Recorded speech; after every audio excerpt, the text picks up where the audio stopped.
subsequently trading Joe Flacco to their in-state rivals, the Bengals, on Tuesday. So Gabriel makes his second straight start today in Pittsburgh. Fellow rookie Shedeur Sanders backing him up. Here's their head coach Kevin Stefanski with Kmart moments ago. Kevin, we know how chippy, physical these AFC North games can be. What have you told your rookies, all of them, about what they can expect in this atmosphere? It's the AFC North. It is chippy. It's physical.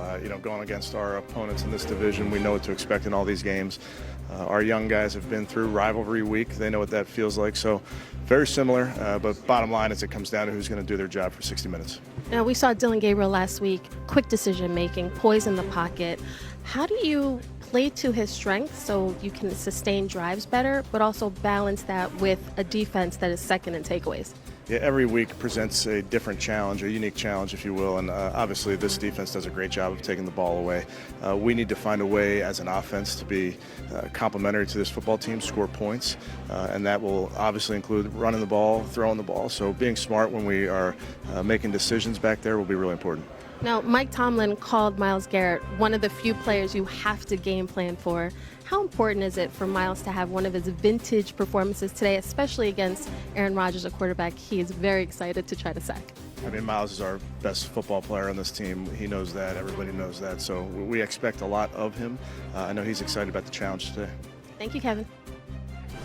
Thank you, Coach, and thank you, Kmart, as we're looking forward to that one. We have several coaches on the menu for you today. And, Shefty, it's an interesting dynamic, what the Browns are doing here. Took them a while this week to name Shedeur Sanders their backup quarterback, maybe hoping for a little bit of the rookie magic and energy the Giants have gotten out of Jackson Dart. Listen, they're looking for some sort of spark there, but the Browns have gone through a lot of different quarterbacks, a lot of different transitions. They gave Joe Flacco the reps in camp.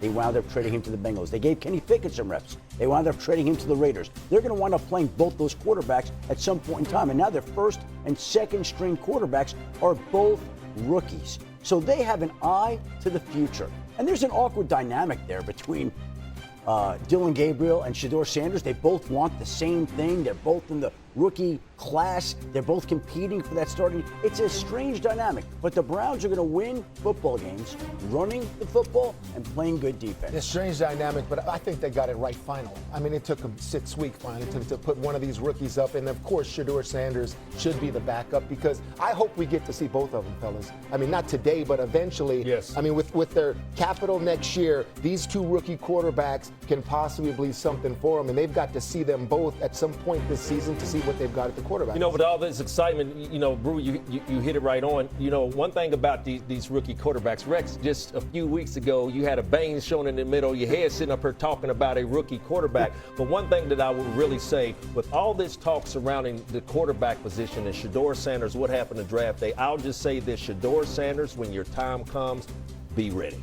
Well, Be ready. Come today. And yeah, I mean, look, I think this Dillon Gabriel played pretty well. I think he gives him a chance to win.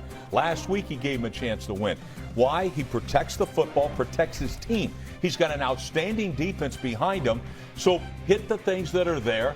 Don't risk the big mistake. And I thought the kid showed that poise. You talked about Kimberly Martin, talked about that poise. And I totally agree with her. But look, lean on that defense, lean on that run game, heavy up the protection, and let's get after them. If there's one thing to look at in this game, yes, it's going to be a tough matchup on the road, but I like the connection of him finding Njoku, that big tight end over the middle.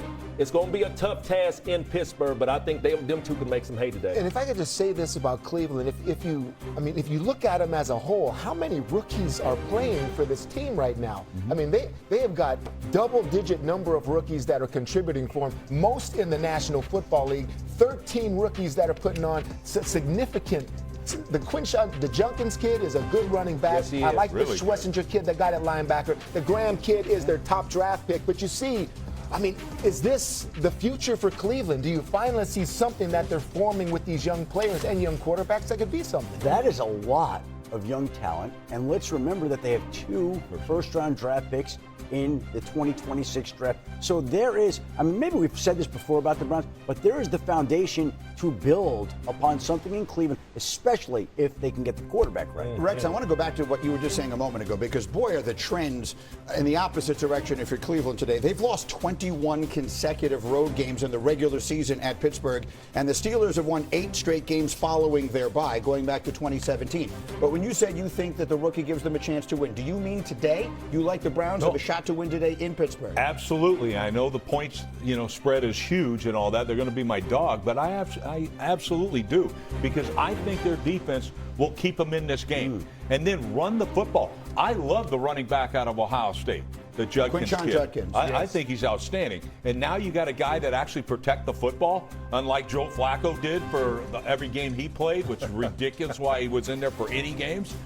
Yes, I think they can do it. Play defense, run the dang football, and get it into the fourth quarter and see what happens. Well, the rookie energy rejuvenates old vets. Really, it does. I mean, I'm in my 10th year, on my 12th year. They're drafting guys in the second and third round, and you see this love and this passion. It brings up an entire team. Old vets is the perfect segue to our next stop, which is the other side of this trade. Joe Flacco will make his first stop for the Bengals today in Green Bay, becoming the third quarterback since the merger to start for 3 different teams in the same division in his career. Ryan Fitzpatrick did it in the AFC East. Neil O'Donnell did it in the old AFC Central. Meanwhile, Jake Browning started the last 3 games for Cincinnati. He this week had to talk about this change. I think it sucks, but like I said, everyone's in the middle. Everyone's in the middle of the season, and welcome to pro football. If you don't play well, you're gonna get replaced. That's what I'm going through. I'm trying to respond the right way. Obviously, I'm pissed, and if I wasn't pissed, then I shouldn't be in this locker room. You can't help but notice that his life in the National Football League. Here's a guy who just lost his job, and the man he lost it to, he's basically standing in front of his locker as he's forced to have this conversation. That's the reality of the situation. By the way, Jake Browning second in the league in interceptions thrown this year. Joe Flacco was third behind him. But Rex, you were passionate on what the Bengals must do with Flacco to have a chance. Yeah, absolutely. And it's heavy up the protection and work those great receivers one-on-one on the outside. All right, I don't care what coverage they play. You got 2 great wideouts, but heavy up the protection. Joe Flacco is a statue back there. Right. All right? Don't run your typical offense where you're going 5 guys out in the route. If you do that, you got no chance. You got 0 chance. So come on now. Look, Jake Browning, I love it because he thinks it stinks and all that. Do you see yourself play? I told you had no chance when that kid was in there. He's slinging it all over the dang place.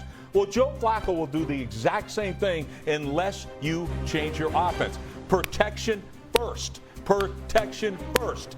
All right? Yeah, I know you got your stud quarterback hurt already.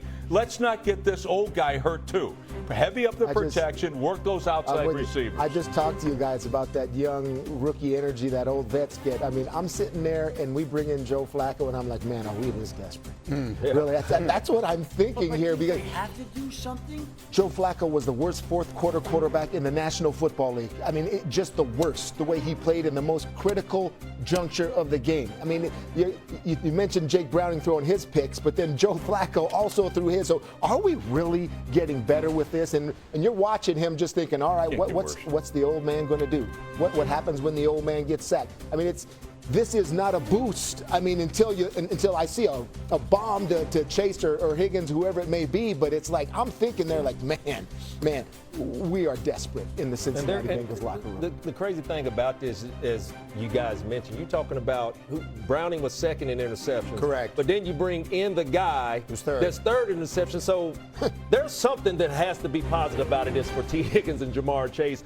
And I was thinking about this, like, what would I be thinking? As a wide receiver, the one thing that Joe Flacco is going to offense is what defense hasn't he seen? I said this earlier about a guy like Aaron Rodgers. So his pre-snap reads of understanding where to go with the ball, because I guarantee you this, when Joe Burrow's in the game, pre-snap reads for T. Higgins and Jamar Chase, they know that Joe is throwing the ball to him. So I just want to see what type of offense that Joe Flacco is going to run, but at the same time, can he keep these wide receivers tuned into the game? And real quick, in 3 games, T. Higgins, 7 catches, 69 yards. You know how much money they had invested in their wide receivers? And that's why they couldn't go out and go get a Kirk Cousins or a Russell Wilson, because money was a factor. They had to go get some sort of bargain quarterback, and they had to do something, and they had to shake it up. No, they checked in on Sam Howell and Tyler Huntley and Drew Lock. They checked in on quarterbacks across the league. Ultimately, they felt, and we'll see if they're right, that Joe Flacco was the one that could bring a spark to their offense, that would fit into their offense, that would keep these receivers who are being paid a lot of money happy. I hate to think fit in their offense. You know, you can't change your offense based on I your hope they personnel. listen to you, Rex, like in they terms of need that to. protection thing, What because happened they to are Chase playing Brown? the Green Bay Packers. The running Yeah. back. I mean, you The know running who's back. over there. Absolutely. I mean, if they don't shore You're it gonna up, you're going to get this dude destroyed. He's Guess not- what? he's not He ain't going to exactly make it gonna through run the from game that. unless you change your damn offense. I'm going to say this, and I'm going to duck.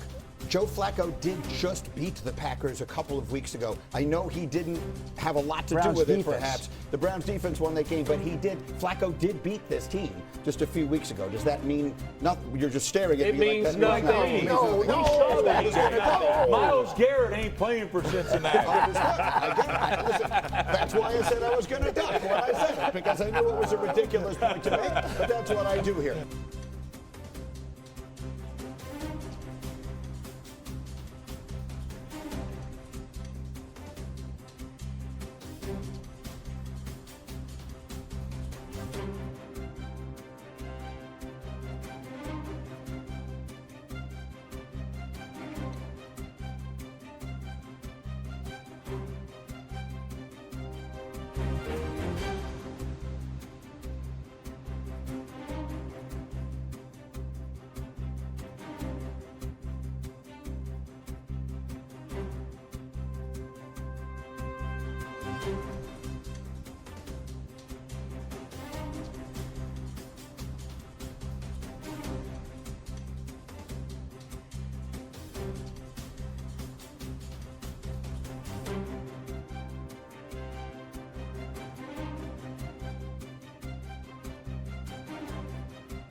Bye-bye.